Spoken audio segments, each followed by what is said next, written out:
Videos ay ating pinag-aralan ang iba't ibang patakaran na pinapatupad sa Estados Unidos, gaya ng pagpapatupad ng mahigpit sa araw ng Sabat, at ito ay ang araw ng Linggo. Ngayon, mga mahal kong kaibigan, dadalhin ko sa inyo ang isang prophecy update tungkol ito sa pagpapatupad o pagpapahayag ng idolatria sa bansa ng Amerika.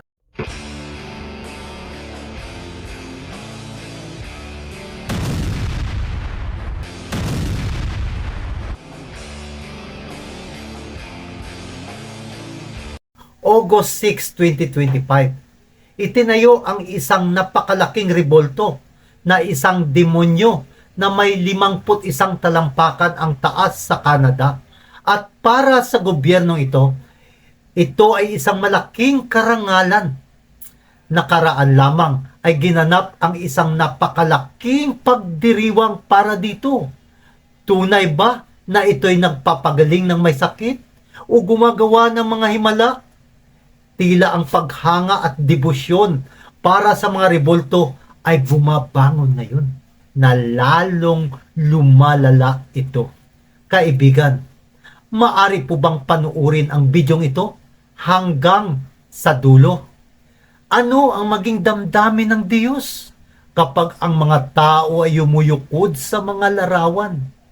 At ano ba ang pinakamataas na antas at anyo ng idolatria na inilalarawan sa mga aklat ng Apokalipsis? Ayon sa Apokalipsis 13:15, at siya ay pinagkaloobang makapagbibigay ng hininga sa larawan ng hayop upang ang larawan ng hayop ay makapangusap, at maipapatay naman ang lahat ng hindi sumasamba sa larawan ng hayop. Ang idolatria sa kanyang pinakamataas na anyo ay siyang magiging sentral na isyu sa mga huling panahon, kung saan siyang babala mula sa mga aklat ng Apokalipsis para sa katapusan ng panahon. Ang 51 talampakan na rebolto ng Panginoon na si Ram ay bumangon sa Mississauga, kung saan ang pamahalaan ng Canada ay tinawag ang kaganapan na isang sandali ng pambansang kahalagahan noong August 6, 2025. Ang 51 talampakan na rebolto ng Panginoon na si Ram ay bumangon sa Mississauga, kung saan ang pamahalaan ng Canada ay tinawag ang kaganapan na isang sandali ng pambansang kahalagahan noong August 6, 2025. Tinawag nila itong na Panginoong Ram. At mayroon pang isa pa na Panginoong si Hanaman. At pagkatapos ay mayroon rin tayong Panginoong Jesus. Ngayon, sino ba ang tunay na Panginoon? At sino ang nanggaling sa demonyo? Itong sinasabi ni Propeta Isaias, "Ako ang Panginoon at wala ng iba maliban sa akin." Basahin natin ang Apokalipsis 9:20. At ang nalabi sa mga tao na hindi napatay sa mga salot na ito ay hindi nagsipagsisi sa mga gawa ng kanilang mga kamay, upang huwag sumamba sa mga demonyo at sa mga Diyos-Diyosang ginto at pilak at tanso at bato at kahoy na hindi nakakakita ni nakakarinig man o nakakalakad man ang mga ito.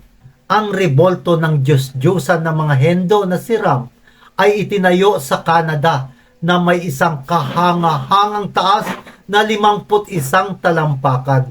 Pero mayroong ilang kapareho sa Texas na itinatayo sa Sugarland na may taas na 70 talampakan, ang rebolto ng Panginoong Hanaman, at 25 talampakan naman sa Hawkinson, Delaware, at may plano rin silang magtirik ng isang malaking rebolto nito na may taas na 151 talampakan sa Moncure, North Carolina.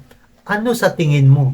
Sino ba ang isang taong may plano na gagawin muling dakila ang idolatria sa Estados Unidos ng Amerika? Ibinangon ang Diyos-Diyusan na si Ram sa North America. Si Masasaoga naman sa Canada. Libu-libong mga deboto ang nagtipon para sa inaugurasyon na dinaluhan ng mga prominenteng leader ng politika, na kahit pa ang mga leader ng oposisyon mula sa House of Commons ay dumalo din na minarkahan nila ang kaganapan bilang isang sandali ng pangbansang kahalagahan. Ngunit ang mga taong Kristiyano ay nagpoprotesta. Kaibigan, alam mo ba, ang mga tao ngayon ay kanilang kinukondisyon para sa pagsamba sa mga idolo, at ito ay kanilang malawakang ipinopromote. Now, Lord Hanuman is a much loved Hindu deity celebrated for his bravery and unshakable loyalty. So, in the heart of Texas, near Houston, a remarkable new statue has been unveiled that is already becoming a significant landmark and a symbol of culture and spirituality in America.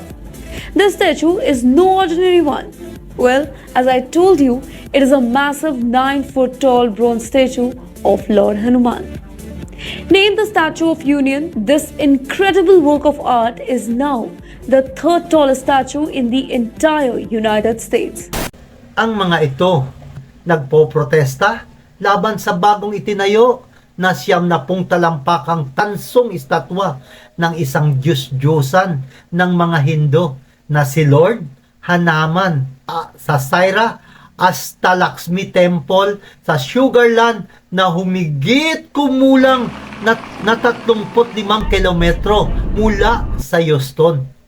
Isang pinuno ng simbahan na si Greg Gervais ay tinatawag nito na si Lord Hanuman na isang Diyos ng demonyo, kung saan ang mga tagasunod ay nagtipon malapit doon sa rebulto na nagdarasal at naghahayag ng kanilang mga pananampalataya, hanggang sa ang isang pinuno ng templo ay nagbanta na tatawag ng pulis. At mula pa sa isang balita, isang 70 talampakan ang taas na rebulto na si Hanuman ay inihayag sa Houston, Texas. Ang United States media at American netizens ay naghayag ng Hindumisea kasama ang Diyos na unggoy, ang demonyong Diyos. Ang dambuhalang reboltong ito ni Hanuman na may taas na 70 na kinikilala bilang ang estado ng pagkakaisa ay itinirik malapit sa Houston, Texas, na nagmamarka ng isang makabuluhang espiritual na palatandaan sa Estados Unidos. Ang rebultong ito ay hindi lamang isa sa pinakamataas na estatwa sa mundo, ngunit ang pinakamataas na estatwa ni Hanuman sa labas ng India, na ito ang pinakamataas na estatwa sa Texas at ang ikatlong pinakamataas na rebulto sa Estados Unidos na sumunod sa Statue of Liberty na may 151 talampakan at sa Pegasus at Dragon sa Hallandale Beach sa Florida na may taas na 110 talampakan. Ang malaking estatwa na ito na kalahating unggoy at kalahating tao ay nagpaliyab ng galit sa mga konserbatibong mga taong Kristiyano na sinasabi na ang rebultong ito ay larawan ng isang demonyo. Dagdag pa nila na ang pagtayo ng mga estatwa para sa pagsamba ay kasuklam-suklam sa mata ng Diyos. Naalala mo pa ba ang isa sa ating mga video tungkol sa kakilakilabot na mala demonyong karnabal? At ito ang karnabal sa Brazil na pinuno ng kumikinang at mapangahas na mga kasuutan na umiindayog ang mga ingay ng mga awitin hanggang sa madaling araw sa Rio de Janeiro na pinuno ang mga lansangan ng parada na ito dapat ay isang pagdiriwang ng buhay, pag-ibig at kaligayahan. Ngunit sa halip, ang Brazil ay naging bangungot mula sa sukatan ng banal na kasulatan. Mga minamahal, huwag kang maniwala sa bawat espiritu. Ngunit, subukin mo ang mga espiritu kung sila ba ay nagmula sa Diyos. Isa rin ito sa ating mga video kung saan si Evan at ang kanyang mga kasamahan ay naglalakad sa Broadway sa Garments District sa pagitan ng ika-39 at 40th Street na nagsasaya kasama ang kanyang mga kaibigan. At biglang nakakita sila ng kaguluhan at nabidyuhan nila ang buong sandali. Narito at kung ano ang nakakagulat sa mga sumusunod na pangyayari.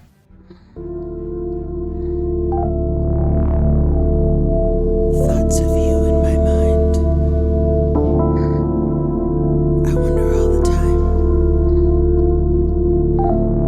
When will I see you again? At nagsimula na lumuhod ang mga tao at sumamba. Ang mga estatwa na ginawa sa posisyon ng nakaluhod ay hindi ito bagong konsepto. Katulad na lamang ng malaking estatwa ni Hatshepsut na isang paganong diyos ng mga Ehipsyo, na ito ay isang nakaluhod na rebolto na nakatuon sa paganong diyos ng araw na si Amun-Ra. Marami kang matatagpuan na hindi mabibilang na paganong mga estatwa na nakaluhod. Ang sino man na may kaalaman sa kasaysayan na matatagpuan sa Biblia na ang konseptong ito ay nagpapaalala sa pagsamba kay Baal sa lumang tipan. Ito ang tanong, kaibigan. Bakit itinutulak ni Satanas ang idolatriya sa mga huling araw?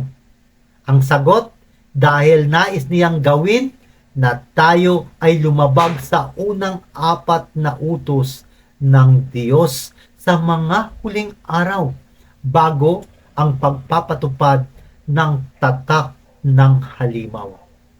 Narito ang unang 4 na utos ng Diyos na nais ni Satanas na ating labagin sa pamamagitan ng Antikristo. Ang una, huwag kang magkaroon ng ibang mga Diyos maliban sa akin. Pangalawa, huwag kang magkaroon ng mga larawan na inanyuan o yumukod sa kanila.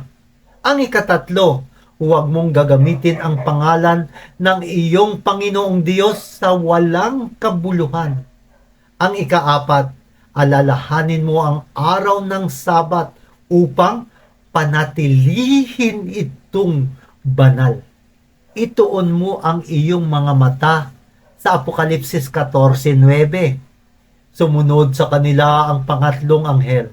Sinabi niya sa isang malakas na tinig, ang sinumang sumasamba, yan ang unang utos. Gagawin ni Satanas na ituon ang lahat ng pagsasamba sa kanya.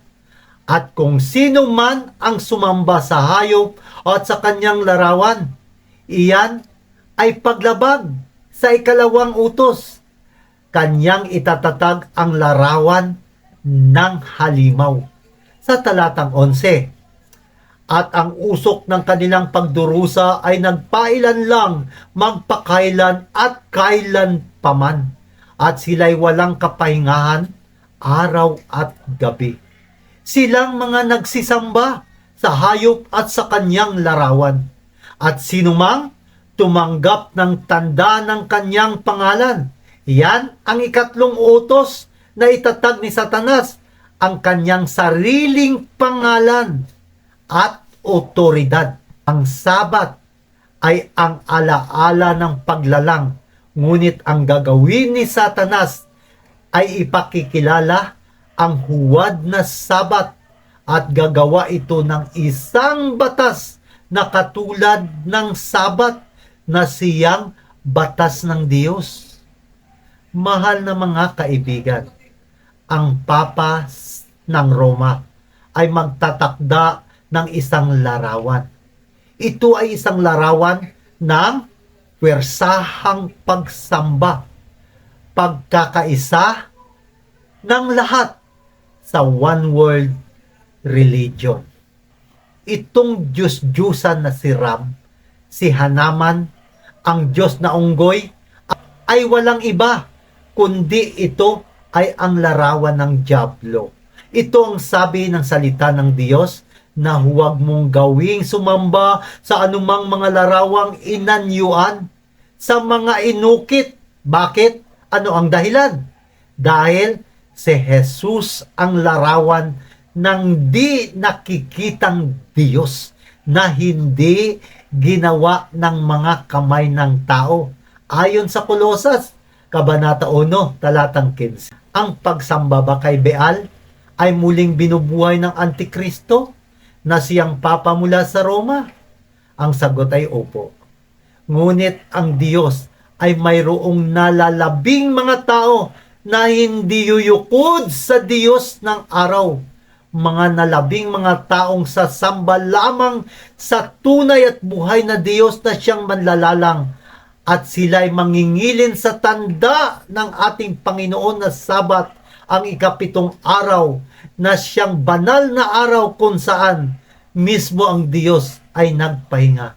Kaibigan, pipiliin mo bang tingnan si Jesus bilang larawan ng di nakikitang Diyos? At ang Diyos?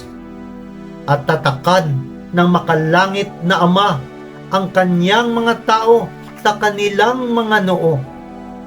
Isa ka ba sa kanila? Mahal kong kaibigan, iiwan ko sa inyo ang tanong na ito. Isa ka ba sa mga taong ito na napabilang sa nalabing bayan ng Diyos na siyang magpapatunog ng trompeta ng isang malakas na sigaw na siyang mensahe ng tatlong anghel? Hanggang sa muli mga mahal kong kaibigan, patuloy lang tayong mag-aral ng salita ng Diyos.